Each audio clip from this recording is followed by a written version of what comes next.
Hello everyone, this is Deniz Beser from Fanzineist Vienna Art and Zine Fair, the director and the founder. And today our guest is Maria Kuzik. I would like to introduce about her just a little bit. She's a visual artist exploring what is to be a human in today's world. Born in 1984 near St. Petersburg, Russia, lives and works in Vienna. Education at the University of St. Petersburg, graphic design, and the University of Applied Art Design in Vienna. She's a freelance visual storyteller and she works on graphic, illustration, installation, printmaking, object art, and art book. Today, actually, our topic is about art books, and Maria will be sharing her thoughts about how can a book become a contemporary art object, questioning the existential agendas and what happens when an artist deals with the classical shape of the book, depicting the social transformations by changing the book's body, cover, pages, text, and so on. I'm gonna invite Maria to our live broadcast. It will be taken a minute. And here we go. Hello. Hello, Deniz. I hope everyone sees me and hears me. Yes? Yeah, it's perfect. Yeah, it's perfect. Audio and video is great. There isn't any problem. Hello, everyone who has power to join us at this time. It's a little bit late, but I'm actually as well. And thank you, Deniz, for introducing me. And for invitation. Yeah, I'm actually on a holiday because I'm also a teacher in Vienna Art School. So not to lose my shape, I will make a little lecture today to prepare to go back in October to the lectures with my students. And so we are here because we talk about the books, or we do books. On the Fanzineist, we are here because we do books. So I thought, like, why not to talk about the books today? Yeah, generally. Right. But before starting about talking books, also, first of all, would you like to tell a little bit about yourself? So who is Maria Kuzik? What kind of works you make, and art books or some installations?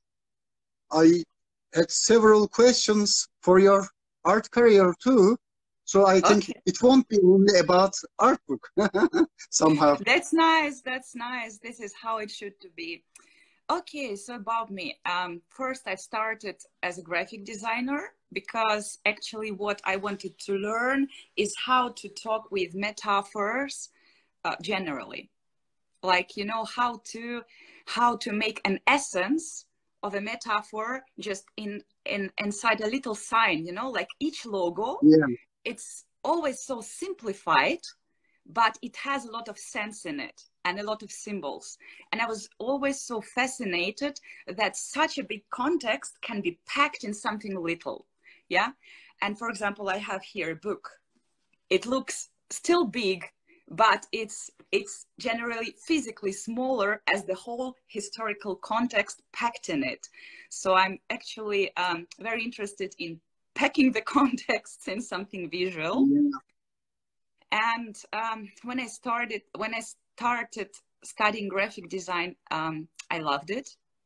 But what I was missing is the space, the room, because graphic design is mostly in the surface. So we had learned how to talk with metaphors on the surface, and I wanted to extend it to the room and time. So that's why I started study stage design in University of Applied Arts in Vienna. I finished it. And then I worked as graphic designer, illustrator, stage designer, film designer too. And my last job was museum designer in Corona time. Oh, sounds great. Yeah, now I'm teaching also at art school, and I started my artist path too because I have so much background, and now I'm just interested in a pure application of visual methods in some contemporary context, not connected with consumption word like, you know, we do it in graphic. Yeah, right. you are an interdisciplinary artist, basically. You produce printmaking, object art, installation, artist book, art book.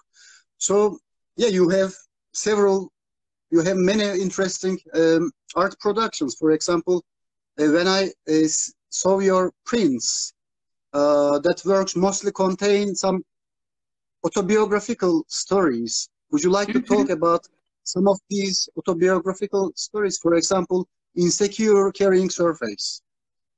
Absolutely, you just nailed the point. When I decided to start my art path, because very often, and also if to talk about the books consists of the stories, and they consist of private stories, and very often, as just a person, we ask ourselves, okay, there is my story, but is anyone interested in that? It's just my personal story. How is it connected with another people? And I needed time, and I had to become mature to understand that my private story is just like a contra shape of the global topics. They influenced me, you know, like I'm just like this pastry from what you just make whatever Christmas cookie, you know. And the pastry is actually everything which I have absorbed, and I have absorbed it in my, let's say, unique shape, visual shape I can show as an artist, and it will be still connected with another people. So this is what fascinates me in contemporary art. And actually my topic is what is like to be a human being in today's world. It's a quite big topic. It is about how to live together. Do we have guarantees as people? Do we need them? What is our life surface? And I experiment a lot. And even if I do something flat, what I used to do as a graphic designer, I try to make a volume out of it, like in a printmaking. I started printing on the plain paper to make a beautiful print. Then I made several mistakes. I just threw it out. I tried once again, and then was a mistake. And then I asked myself, come on, am I not allowed to make a mistake? Yeah, I do. I am a human. So mistakes will be fun, by the way. They are just adding extraordinary richness of that work, in a unique way, somehow. Absolutely, absolutely. So I just decided, okay, for example, in printmaking, you either do not do mistakes at all and make everything perfect, yeah, or you use a mistake. You say, I'm a human being. A mistake is a part of me. So how can I use it? How can I make something out of it? Yeah. So this is what I've tried. And I have crumbled the paper, which used to be a beautiful surface. I crumbled it and put it in a printing machine and printed my print on it. And then it just fell apart into pieces when I straightened it again. And I thought like, okay, I can work with that. Of course, yeah, sounds great. I mean, why not? I know, it's exactly. So yeah, all kind of personal. You are right. All kind of, for me, all kind of personal stories are also politic. It's related about politics, so somehow it gives the informations, the world that we live in, and that we have. So that's why. Yeah, there is always some people who interest about our personal stories. It doesn't matter where they live. So I think personal stories are more important than others for me. I mean, as a topic. Yeah. It's just another optic. The personal story is just another optic on the global topics, which sound like just some hashtag. Like, you know, you see in the newspapers, just words, like a big headers, which do not touch you or not that deep. But a personal story can touch you deeper. But as an artist, you have to connect this personal story with a global one. So yeah, that's right. On my way. Yeah, this is our main aim as an artist and creators or some art workers, let's say. Absolutely, So absolutely. also, um, you also do various object arts and installation on your website. Also, I have seen a work titled "The Shore of Forgiveness," Mm-hmm. and was nominated for Chile Awards. So can you talk a little bit about this beautiful artwork? Yeah, actually, I did it. I did it exactly for that contest. And for me, I was just reflecting on the topic of the body. Egon Schiele is a well-known artist who worked with body and whatever is packed A little inside bit of it. about Yeah. However, it deals with a life. Yeah, the body as a representation of inner world emotions and whatever. yeah. And Egon Schiele has dealt a lot with sexuality, and I tried to question, like, what if to, I don't know, what if to see this topic like the other way around? What is like the sexuality is the absence of sexuality actually? How to turn it around? Yeah, how to show that we are all quite tired. You know, of many things in Yeah, this world. Like life is not that sexy as it like being represented. We are all so tired, you know. And Egon Schiele has shown his bodies and characters with a lot of tension. They were and really there is many deformation on different. their figures. Exactly. And I decided to make something quite opposite.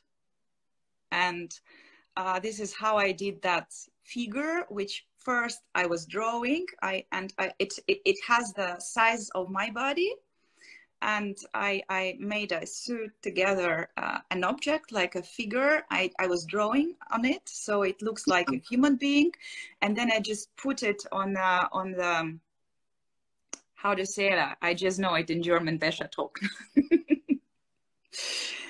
Yeah, on the for drying. Yeah, you know, this stuff where you dry Yeah. your yeah, exactly, exactly. By the way, So if our followers wonder about that work, they can just check out your website, yeah, mariakuzikart.com, right? yeah, Am yeah, I yeah, right? yeah, you have it. Website. I have it on my Instagram account. And Yeah. actually, yeah, so it was just the topic of the body, which is so precious. We are living inside of it. So I'm just turning around this topic as well. The body as a shape which contents our life.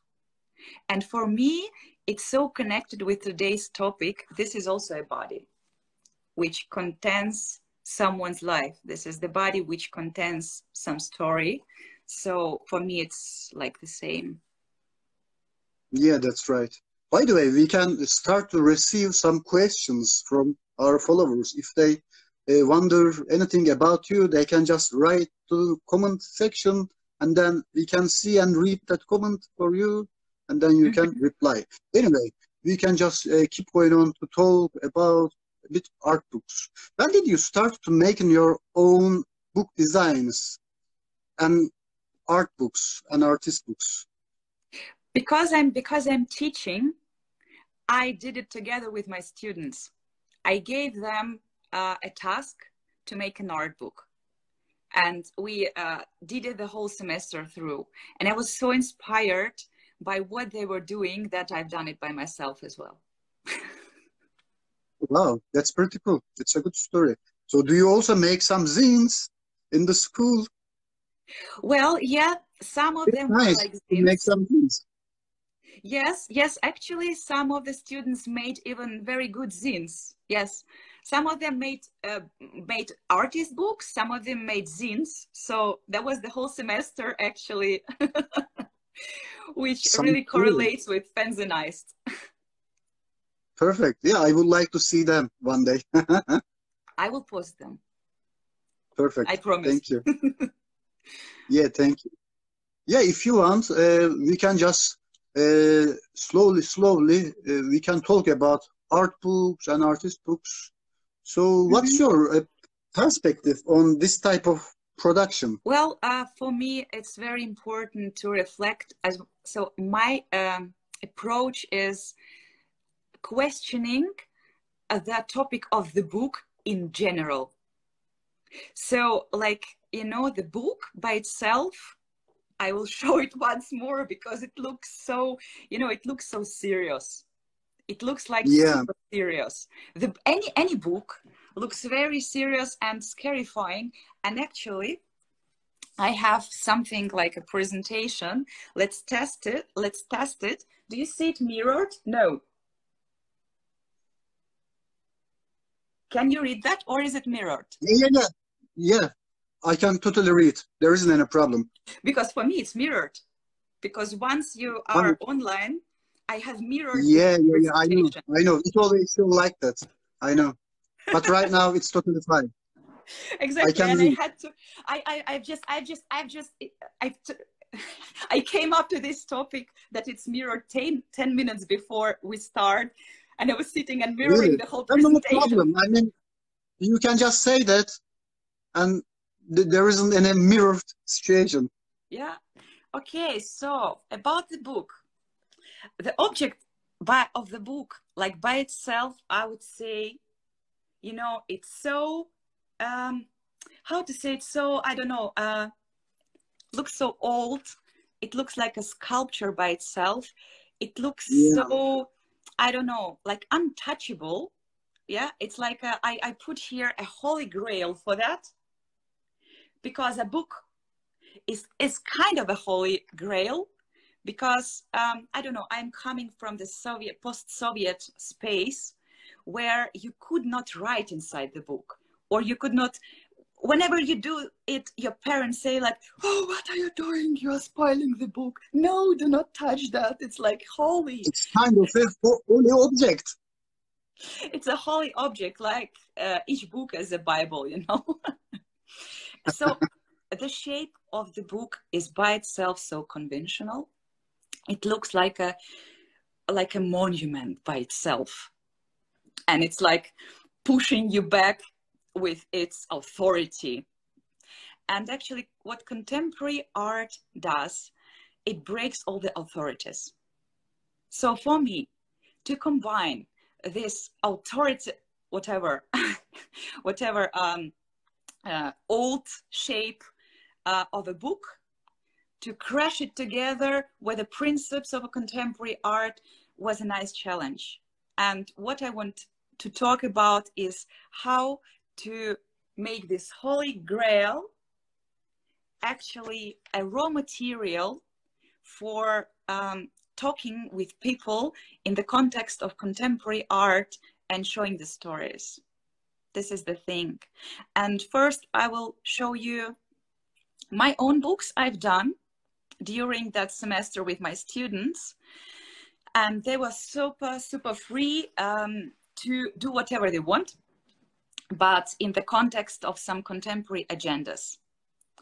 And well, I don't know how we all come up to some ideas, but we observe them from the daily life. And once I was just, I don't know, throwing away another package I used during the day, and asked myself how many packages I have already thrown into my garbage bin. And I started to collect them to make a book, which consists actually out of the packages which I've used during the whole day or one day. And I was actually pretty fascinated, because if you have the book out of a garbage, out of the packages, it is still a book. You have, I made pages out of the packages and you can read it. The thing is, it's still a book. You can read it. There are like pretty meaningful information blocks on it, and it even has illustrations on it. Yeah. And it's called... It's a great recycle. Exactly, recycle art as well. So this book is called One Day, and on one side it's fun. On another side, it's kind of a thoughtful project, and making a thoughtful project is actually very important for contemporary art, where you are questioning just things you do and things you experience each day, whatever. Yeah, so that was the first project of an art book. And another project of an art book was, here is the plastic container with crumbled pages of a book. And the thing about this book is, you know, books about successful stories. There are so many. You go inside a shop and then this success, that success, whatever, and you think, oh my God, I'm such a loser. I have nothing to write about my success, you know. So I imagined myself a book about failed stories, about failed projects, about failed whatever, you know, because we all are failing. It's about making mistakes again, you know. So I have imagined myself like a trash bin, which is full of crumbled pages with stories which are about failures. Yeah. And then I just imagined myself that it can be like a book, like this kind of trash bin. It can be like a book, and it's transparent. Yeah. It's transparent because you don't hide it. You just show your failures, you show your mistakes. You don't want to hide them. And to read these stories, you have first to straighten it, then you can read it, then you can crumble it and put it back. So this is how That's a great idea. That's a great idea. It's amazing way to exhibit that failures. Yeah. So for me, actually, each time I do a project, I'm searching for a way to ease my own life, you know, to make it easier, because we are all under so much pressure to be ideal, whatever, to deal with our life perfectly. And each time I'm looking for another reason to do my art, I want to do something what is not perfect at all, and what shows that we can all be losers. Yeah. I think it's really important to use our failures. A couple of days ago, I had a talk with another artist, Carla Vaccaro from Chile. And also we were talking about the same topic. And she was describing how she was using her failures and mistakes in her life, how she was transforming that failures into an art. So it was really interesting. Yeah, this is a great topic for. Oh, I will watch this. Yeah, I will watch this. You have recorded it, definitely. Yeah. Yeah, we recorded. It's available on Instagram, and also soon that video will be on YouTube too.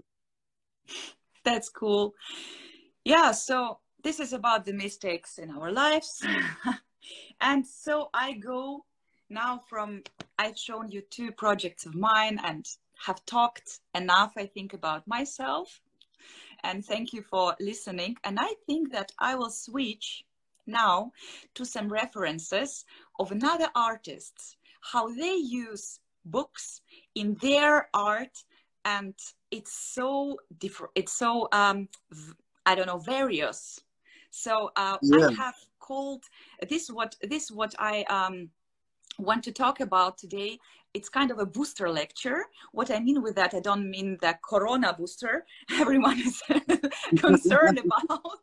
So booster has now a special meaning in the context of corona. But no, booster also is actually something what helps to a rocket to start, you know. So booster is something what can inspire. So this little lecture I will do now is about inspiring people who would watch this video to do their art books, or to do installations with their art books, or with their books, or just with the books, just to see how a book can be a piece of contemporary art, and how various there are the approaches of different artists. So I will show you the references, and everyone can be prepared to make screenshots, because there will be names of the artists from which I have taken the references, because I find it very important if someone really wants to make artistic research about that later. So the first artist who uses the books, or used books as they are without changing the shape, it's a Colombian artist, Miller Lagos, and he made an eagle out of the books. Wow, that's an amazing work. It's amazing work. Really nice. This is the name for a screenshot. I love it. Everyone is welcome to make a screenshot. Or our first images belong to Miller Lagos. Miller Lagos, exactly. Yeah, so it's amazing.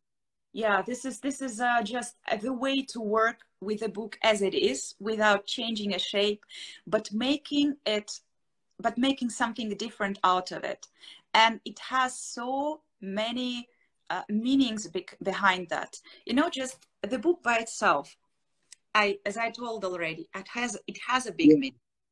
It is the package of the stories, is the package of the knowledge, actually. Yeah, this is why we started having books, because we needed to pack in a shape some knowledges, some information. So this is like a, I don't know, like a kilobyte or megabyte of information in a analog way, you know. And this is a house made of the books, but an ancient one. So there are so many contexts coming together in this work. And I will go further. Fantastic transformation. Yeah.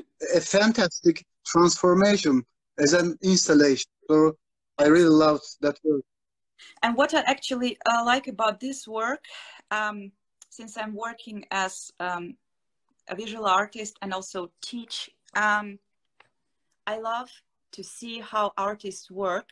So outside there is nothing, but inside you can think about the content. You know, inside you have the names of the books. So also the method, how he works with this, is also fascinating. Like, you have a book and you analyze, okay, it has the wide side, it has the front side, it has this side where you have the names exactly, and it has pages. So when you start as an artist to work with the book as an object, try just to analyze it without judging the book by its cover.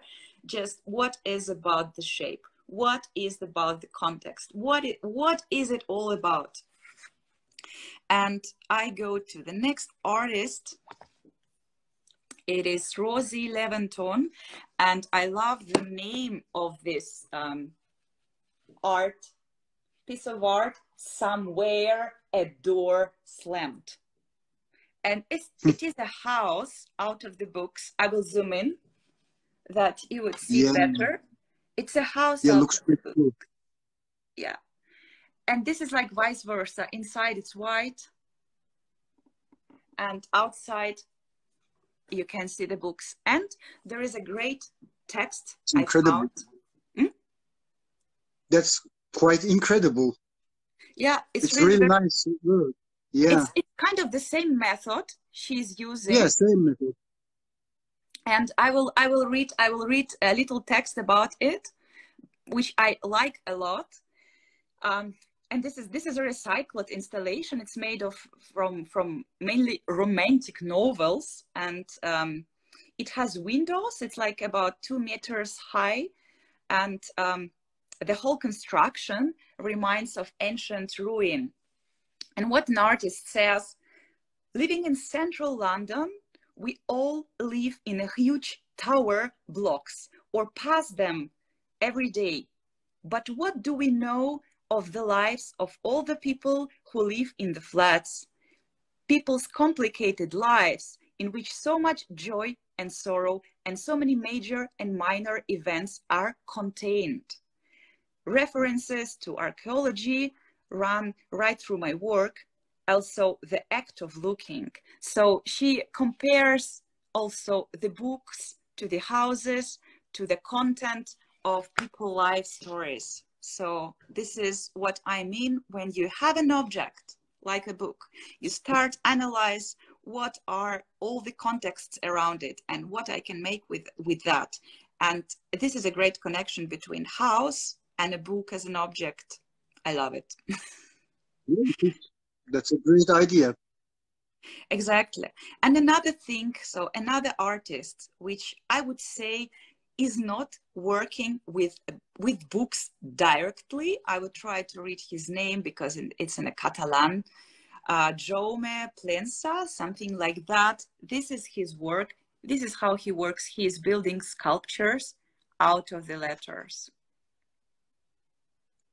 I will zoom in. Ah, yeah, I see. You see the letters?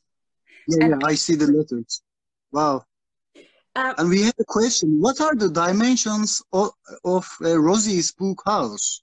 Actually, you just said that 2 meters, right? 2 meters high. Okay, yeah, so it's like you can walk inside it like a flat. Yeah, it's a big installation. Yeah. And this is even bigger.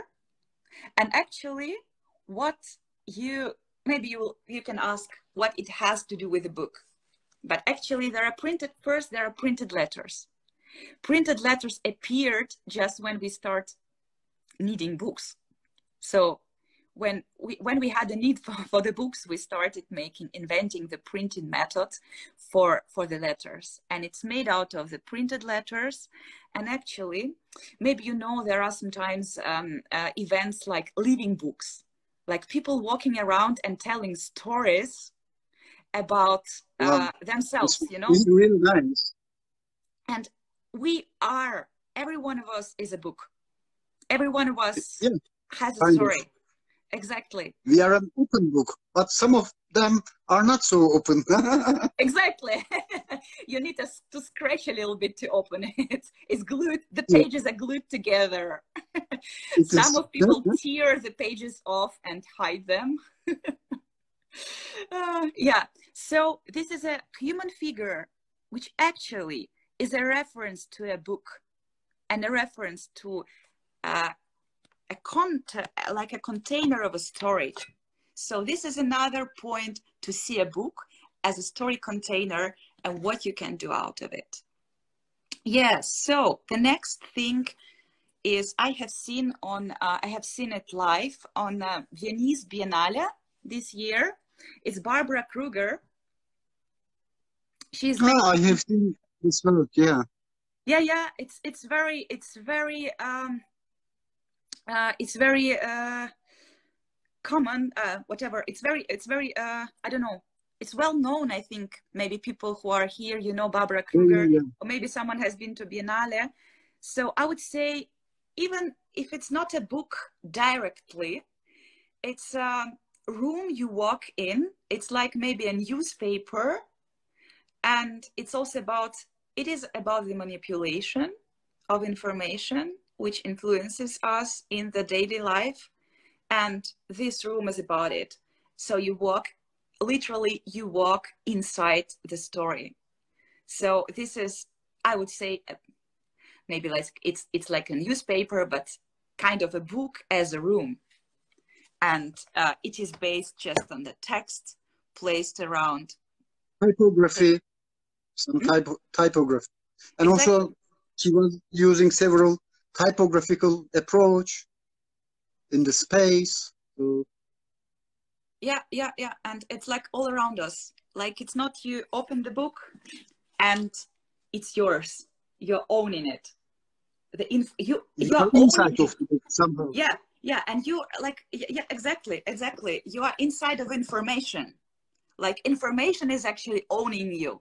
So she's like turning it upside down. You think you own a book, you think you own a story, or you own an information. No, it's information which owns you, you know? Yeah.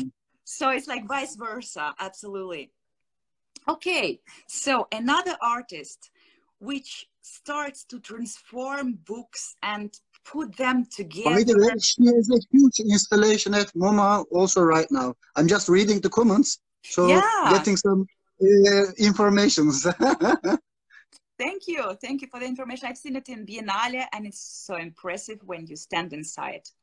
It also has sound, and as well, it has screens which are running. So you really feel that influence of being brainwashed all the time, you know? Exactly, exactly.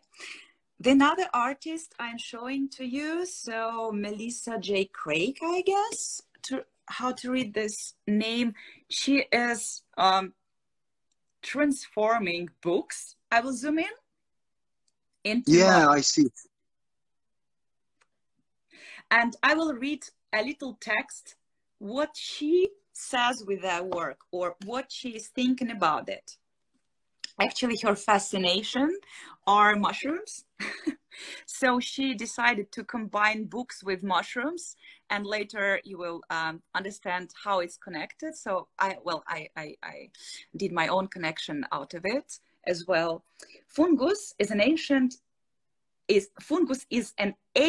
of change, she says.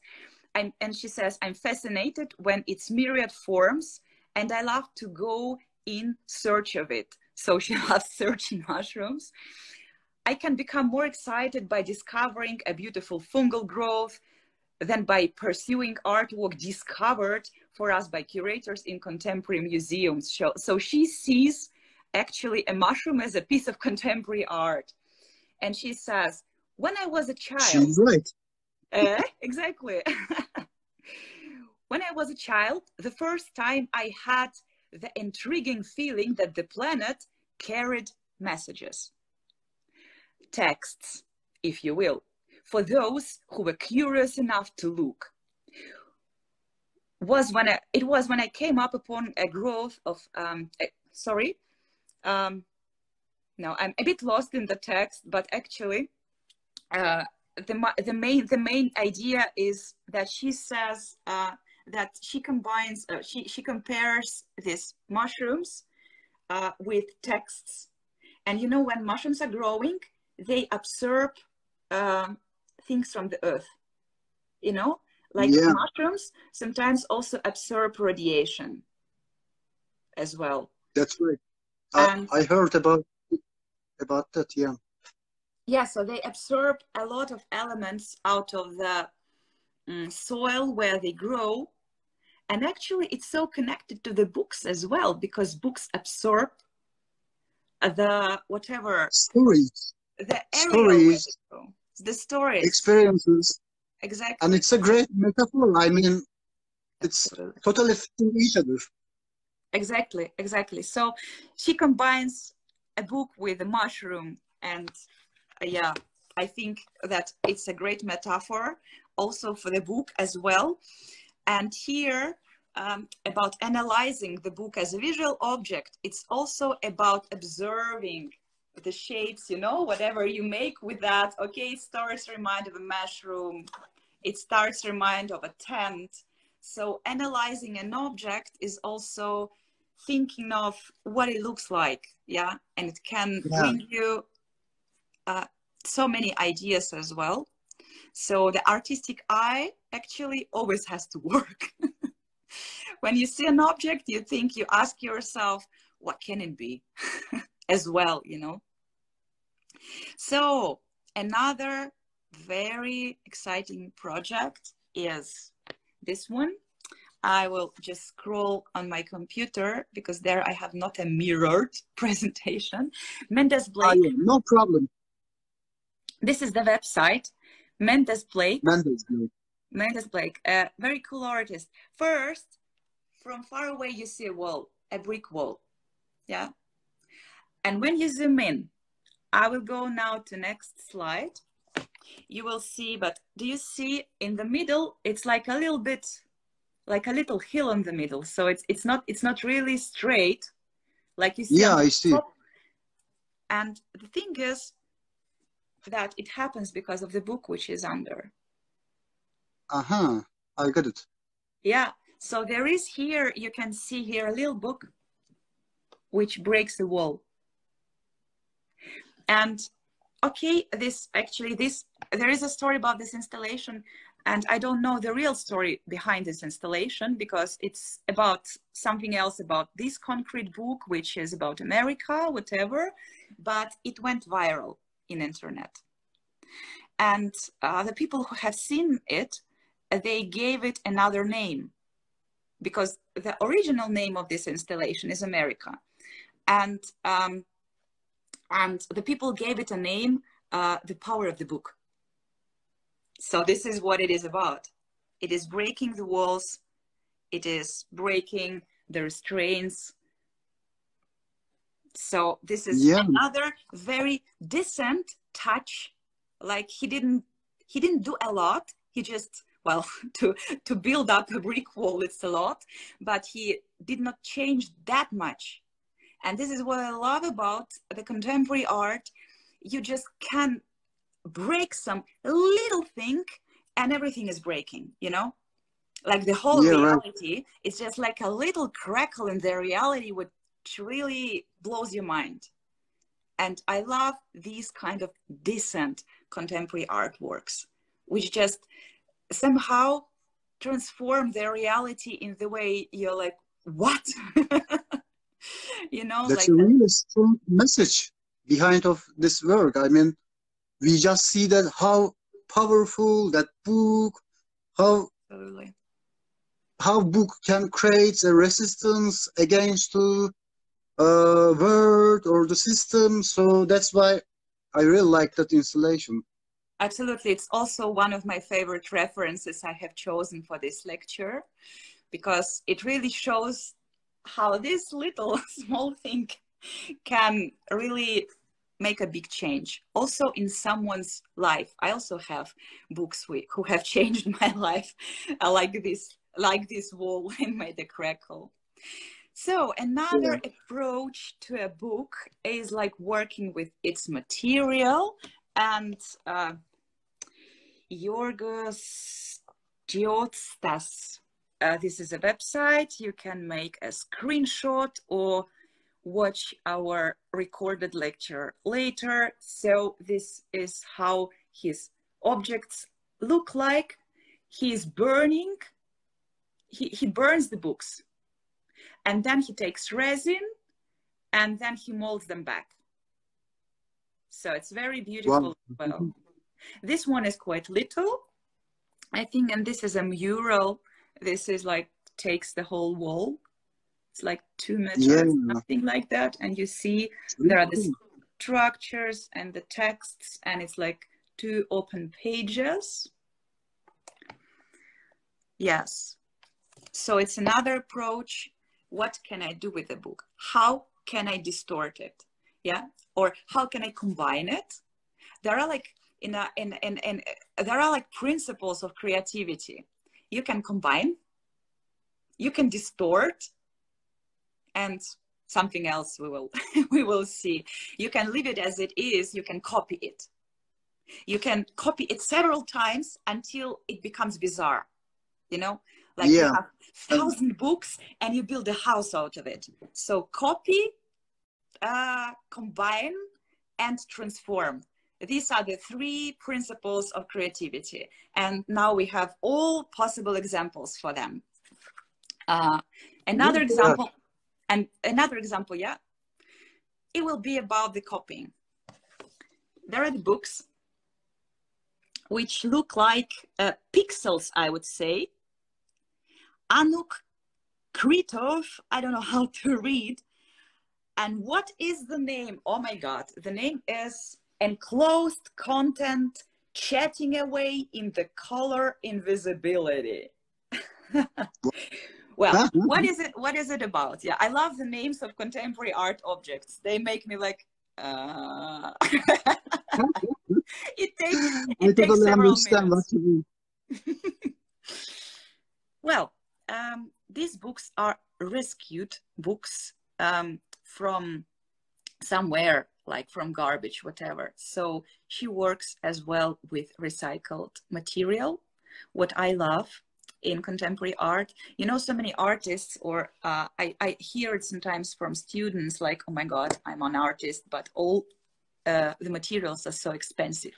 No, there are so many possibilities to work with secondhand materials or to Materials are everywhere. For example, you were showing your work, you just use recycled materials, which comes exactly. from your rubbish.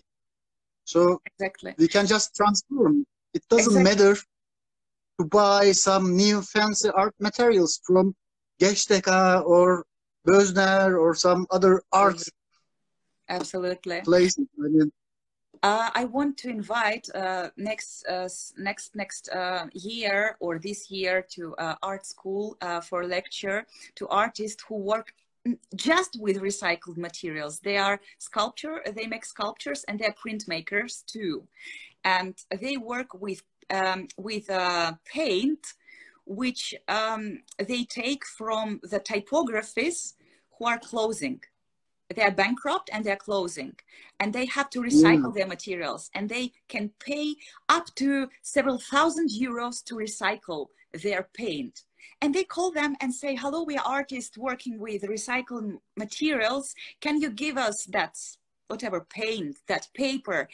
And they always get it. And they always get it. And the works look incredibly good. And it does not restrain you as an artist. It gives you a potential to work with that. Sometimes we need frames. So this artist works particularly also with recycled materials. And here are the books. And she's combining the context of the books which have been thrown away with digital world. She makes these books like pixels. So these books become pixels.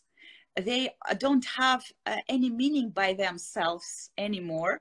They become some color gradients. So she is showing through that, from the thrown out books, she is showing the vanishing of analog information carrier, containers, whatever. So here is like both a story, how an artist creates this. You know, it's also very important how you create, like a story, how you have created your object can be a part of your object. So if I'm reading that she has worked with rescued books, it makes a lot of sense. So actually the artist's work is bigger than an object. It's also about how you made it and why and whatever.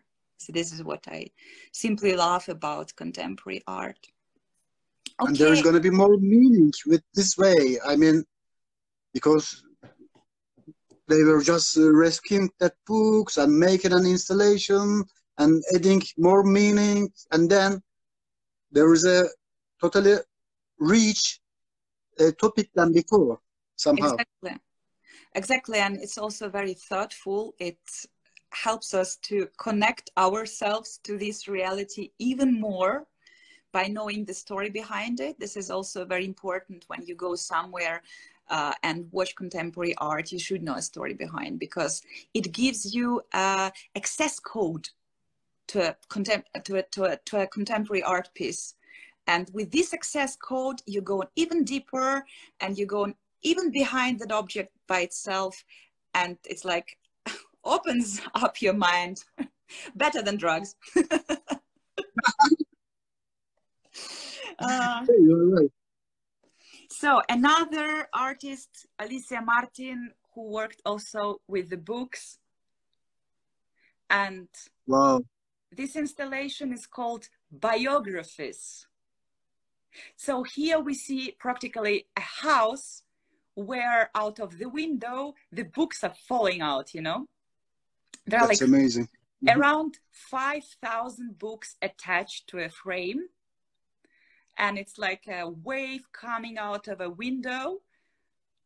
And it is also about books as a container of a story. Like, you know, there is a house, it's a big container, and there are books which are smaller containers, and they fall out of one window. And it's like, you know, like this Russian doll, which there is a big one, there is a smaller one, there is another. And this is also about one of the main principles of contemporary art, just to have one content around another one, so, and that they correlate with each other just through one context, as here the biographies, the lives. Again, we are at the topic of our personal stories as well. Yeah, what can be more personal as a window of some house, you know, like tiny, and it's like behind there, you don't know who is living there, what they do.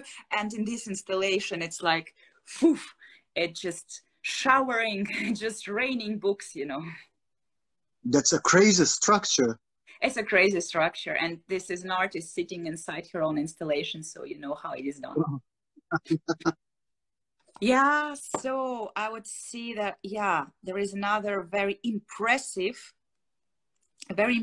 work. It was on Documenta in Kassel. It's the whole... I remember this one from 2017, Kassel Documenta. Exactly. And it's the whole pantheon out of the books. It all consists out of the books. It's on one net. They are fixed on that. And actually, the pantheon, it's something sacred as well. And I love that it is made out of the books, which also consist of some human stories, which reference me to, it sends me to a context of, you know, like Argentinian artists. Thank you. It sends me to a context of altar, you know, of something sacred. And on this altar, we always see some saints. We don't know who are they, if they have ever existed, are they people or not, whatever. But if we build some kind of a sacred building out of the books, which consist out of the human stories, we give a little human story a big value as well, and a big value to the culture in general. So this is also a very great work which demonstrates us how many contexts coming together in one object. And okay, it's also so big on a monumental, so it's like, wow. It's huge. So huge. Exactly. Well, as I remember,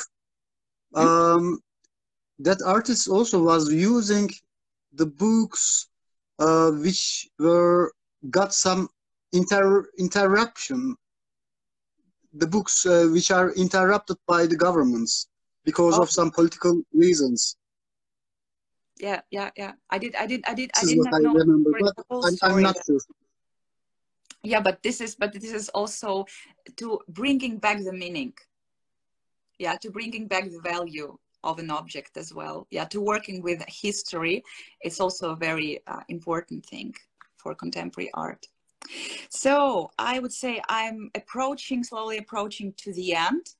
And I want to ask you, there is one TED talk, which is about 6 minutes by one great book artist. So it's not me who is talking all the time. And I would love to pass my mic to another artist to talk about the books. This is just a screenshot. His name is Brian Detmer. In this TED talk, he says just great things about the books. So if you do not mind, and if the sound will be okay, I could just start it for you, and it used like 6 minutes, so it doesn't take much time. It's not a huge TED talk. So I will go now to the website of TED Talk, and I will just hold it close to the screen that you will hear and see what he's talking. And he's saying actually also great words. And I recommend you as well, after maybe you want to watch it once again, stop, write something for yourself down. So I recommend you to find this TED Talk. We are watching now together. I hope that it will work out, because it not really so that I think now it should work. It will be starting. I'm an artist and I cut books. This is one of my first book works. It's called Alternate Route to Knowledge.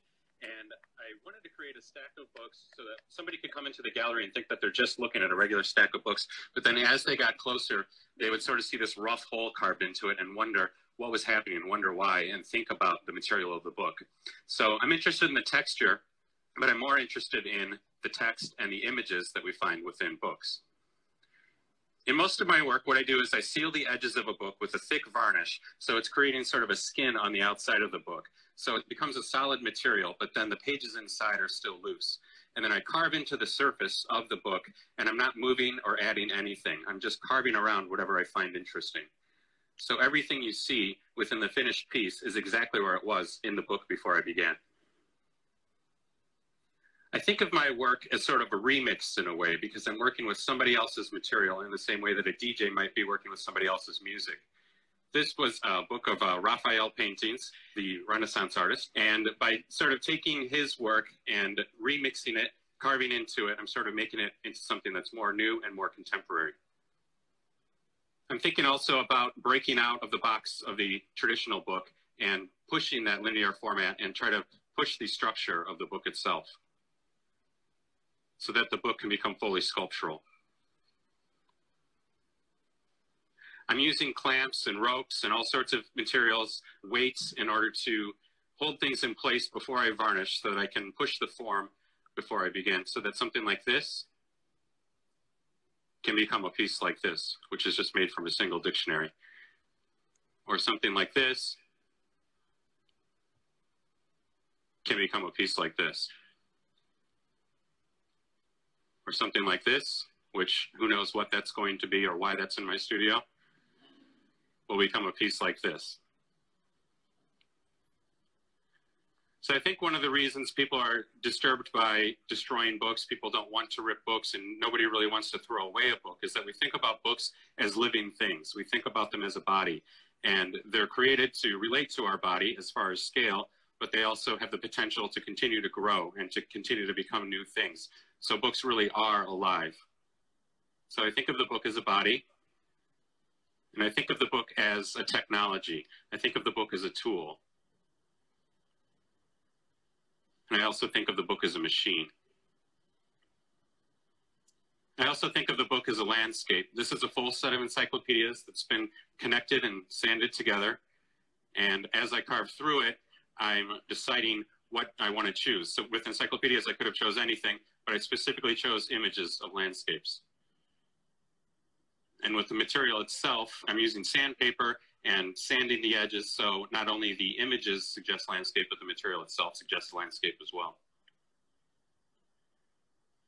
So one of the things I do is when I'm carving through the book, I'm thinking about images, but I'm also thinking about text, and I think about them in a very similar way, because what's interesting is that when we're reading text, when we're reading a book, it puts images in our head. So we're sort of filling that piece. We're sort of creating images when we're reading text. And when we're looking at an image, we actually use language in order to understand what we're looking at. So there's sort of a yin-yang that happens, sort of a flip-flop. So I'm creating a piece that the viewer is sort of completing themselves. And I think of my work as almost an archaeology. I'm excavating and I'm trying to maximize the potential and discover as much as I possibly can and exposing it within my own work. But at the same time, I'm thinking about this idea of erasure and what's happening now that most of our information is intangible, and this idea of loss.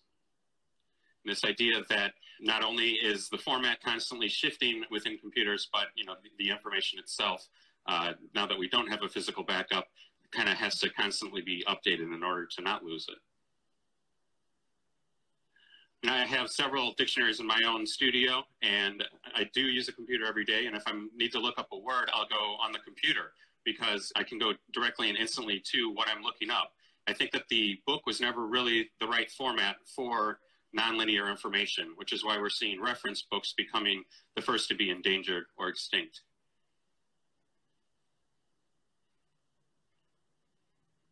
So I don't think that the book will ever really die. People think that, now that we have digital technology, the book is going to die, and we are seeing things shifting and things evolving. I think that the book will evolve.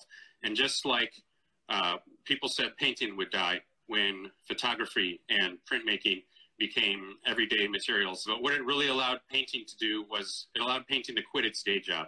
It allowed painting to not have to have that everyday chore of telling the story. And painting became free. It was allowed to tell its own story. And that's when we saw modernism emerge and we saw painting go into different branches. And I think that's what's happening with books now that most of our technology, most of our information, most of our personal and cultural records are in digital form. I think it's really allowing the book to become something new. So I think it's a very exciting time for an artist like me, and it's very exciting to see what will happen with the book in the future.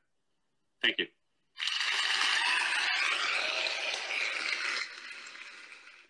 So practically, Thank you very much. It was really nice to see this video too. for me, practically, he told it all. He has nailed it.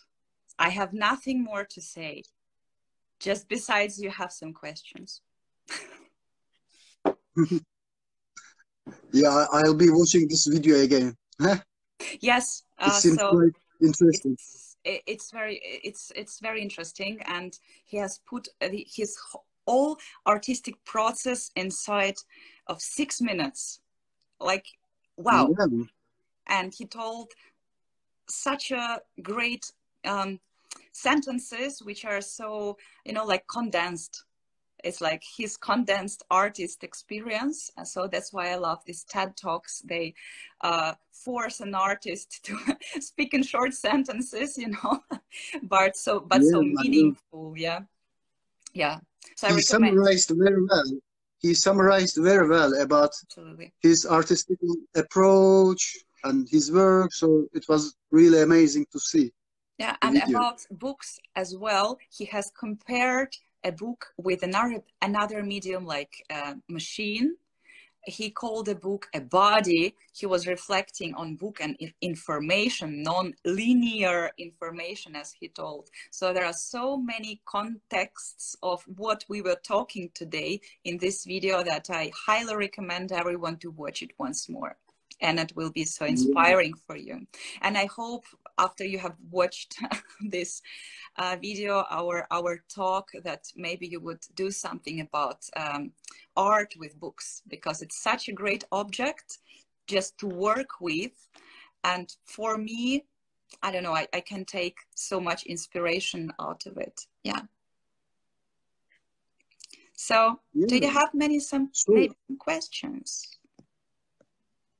Yeah, if our followers have some questions, they can just write their questions into comment section, and then Maria can reply about your questions. By the way, I have one more question. What's your future plans? And is there any exhibitions or new book that you will be working on it? Well, my future plans are to keep on going, working in a print graphics, and as well, my artistic research has now a lot to do with the human body, and I will go on making sculptures, like soft sculptures out of textiles, because for me, body is kind of a wardrobe. We care and we change as well. So I will, and body for me is like something which reacts on the transformations of the outer world and how we can change as people, you know, how we change as human being, how the picture of us is changing according to the changes of the life we live in. Yeah. So this is my point of. Comments. Great video, amazing how concise he was in creating in so many relevant connections to the contemporary art. Thanks, Maria. Thank you for the comment. Yeah. What I want just to add, that this is the final slide of my presentation. Oh yeah. So the book is not a holy grail. It is not at all. It's a Lego brick and a raw material to mold. So what contemporary art does it pulls down all the monuments from their, you know, from their high points. It puts them in front of a person, in front of the society, and it molds out of some untouchable idols, some new contexts, sorry, of the modern life. Yeah. I guess after our conversation, I'm just gonna start to care of some books and making some installation with them. I will follow. I will have a look. I will watch. I'm looking forward a lot. Yeah, it's amazing. By the way, Maria's works are available on fanzineist.com. There is 4 different virtual art book and zine exhibitions on fanzineist.com. You can check out Maria's work on our website, so please go there and visit our exhibitions.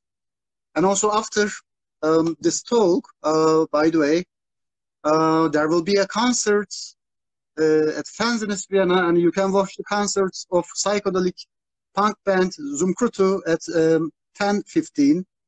Also, don't miss that event too. Party! Yeah, epic party. It will be a party. Yes. It was really nice to talk with you, Maria, and thanks for your great presentation. You just shared an amazing information, and thanks a lot. I mean, it was really nice to hear all of that information from you. You're welcome. Thank you, Deniz, that you have organized such a great event. Wow. Thumbs up. Put little hearts here for Deniz, please. Thank you. Applause for you. Yeah, we just try to do our best, and this is our passion and love about art books and zines, so that's why we just wanted to build a community. So we are just talking with our artist friends and publisher friends, so it's really nice to see some artists and publishers from all around the world, even from Tahiti or Tokyo or Santiago, New York. So yeah, it's really nice to see you all. Yeah, and it's very important for artists to connect and exchange. Yeah. It is. It is. So, thank you very much. And thank see you soon in Vienna. Yes, let's go for a beer. Yeah, let's go for a beer. Exactly. Let's meet now. This is the point. Okay. So yeah, great. See you everyone. soon. Have Thank a you good very much, evening. Yeah, bye, everyone. Bye. Ciao. Bye.